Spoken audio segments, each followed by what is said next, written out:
Au bord de la Méditerranée, voici Alger. Nous sommes en bas de la Casbah, classée patrimoine mondial par l'UNESCO, sur la place des Martyrs. Située à côté de la mosquée El Djedid, cette place est au cœur de la ville. Un important chantier de construction d'une station de métro est l'occasion en juillet 2009 de réaliser un diagnostic archéologique sans précédent en Algérie. Pour les aider, les autorités algériennes ont fait appel à une équipe de l'INRAP. L'INRAP est dans le cadre d'une coopération, partage avec les collègues algériens une forme de savoir-faire que nous avons acquise à la FAN, puis à l'INRAP pendant 30 ans, sur le maniement des pelles mécaniques, sur la gestion de chantiers complexes, la stratigraphie importante, profonde, voilà, et en pleine ville, évidemment. Sur la parcelle de 7000 m², 2 sondages ont été ouverts à chaque extrémité afin de vérifier la présence de vestiges. Ce diagnostic consiste à dégager une stratigraphie sur 7 mètres de profondeur. Cela permet de lire l'histoire de la ville, chaque strate révélant un niveau d'occupation différent. Au fond du sondage, on a le dernier stade de l'occupation de la place, qui est en fait les fondations d'un bâtiment colonial, les fondations avec la cave, les fondations de la cave de l'hôtel de la Régence qui a été construit au XIXe siècle pour refermer cette place d'armes qui avait été installée par les Français. Les Français arrivent en Algérie en 1830. Ils construisent en bas de la Casbah la place du gouvernement, utilisée par les militaires pour leurs manœuvres. Ils rasent pour cela le souk ottoman, dont les vestiges ont été découverts à 2 mètres de profondeur. Vous avez les restes des souks d'Alger. Là, on arrive à se repérer à peu près. On serait dans le quartier réservé aux ferronniers. Et on a probablement ici une forge qui a été en action au XVIIIe, XIXe siècle et qui a fonctionné avec les fours, la trace, les négatifs des enclumes. Ce quartier artisanal a été édifié à partir du XVIe siècle, lorsqu'Alger tombe sous la domination turque. En dessous, à 5 mètres de profondeur, le diagnostic a atteint les niveaux antiques. Une basilique paléochrétienne a été découverte. Son sol est orné de mosaïques à motifs géométriques polychromes.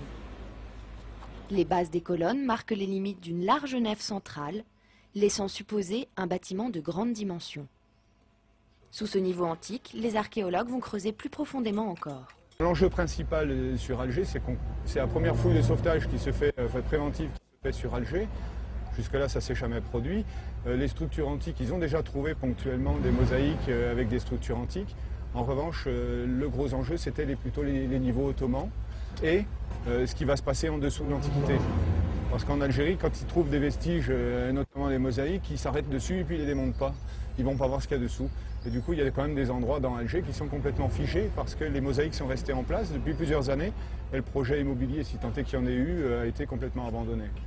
Donc nous, on veut aller voir en dessous, jusqu'au fond, s'il y a de la préhistoire ou des structures en tout cas antérieures à la période antique. Il peut y avoir une installation punique en dessous et puis de la préhistoire. Donc c'est ça l'enjeu. C'est pour ça qu'on n'est pas au bout. Alors que le sondage sud est occupé par des espaces publics, zones commerciales et lieux de culte, le sondage nord présente un quartier d'habitation. A priori, on est dans de l'habitat, il sort énormément de céramique, alors que dans l'autre sondage là-bas, ils en ont très peu, puisqu'ils sont eux dans des espaces publics. Bon, c'est des choses assez classiques, un peu de céramique dans le public, beaucoup dans les espaces privés. Et ici, il en sort vraiment en grosse quantité. Donc, on devrait arriver à préciser les typologies. Le mobilier découvert est emporté quotidiennement dans les locaux du Centre national de recherche archéologique pour être nettoyé et stocké dans l'attente de son étude par des céramologues. Kamel Stiti co-dirige les recherches pour le CNRA.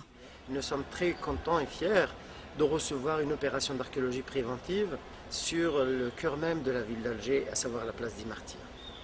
Donc pour nous, cette opération représentait une réponse à ceux qui continuent à penser que l'archéologie est antinomique du développement, c'est-à-dire on n'est pas là pour casser le développement, bien au contraire, on peut faire les deux en même temps.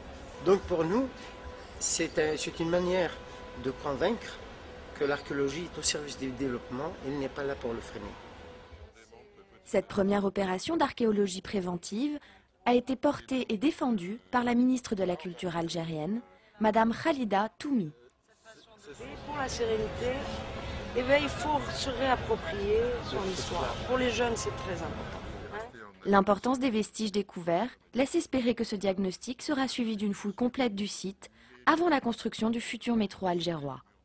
Toute la réflexion actuellement des Algériens, ça va être de voir comment calibrer la station de métro qui était vue au départ comme quelque chose de très grand, donc la réduire pour créer une réserve archéologique autour, et aussi de voir, une fois que le diagnostic et que la fouille va être finie, qu'est-ce qu'ils vont essayer de sauvegarder pour intégrer à la station de métro et qu'est-ce qui pourra être détruit. Mais ça, aujourd'hui, on ne peut pas le dire. Mais bon, dans la mesure du possible, nous leur donnerons un petit coup de main par nos plans, par les interprétations archéologiques. Ce chantier de diagnostic, place des Martyrs, vient donc marquer les débuts de l'archéologie préventive en Algérie.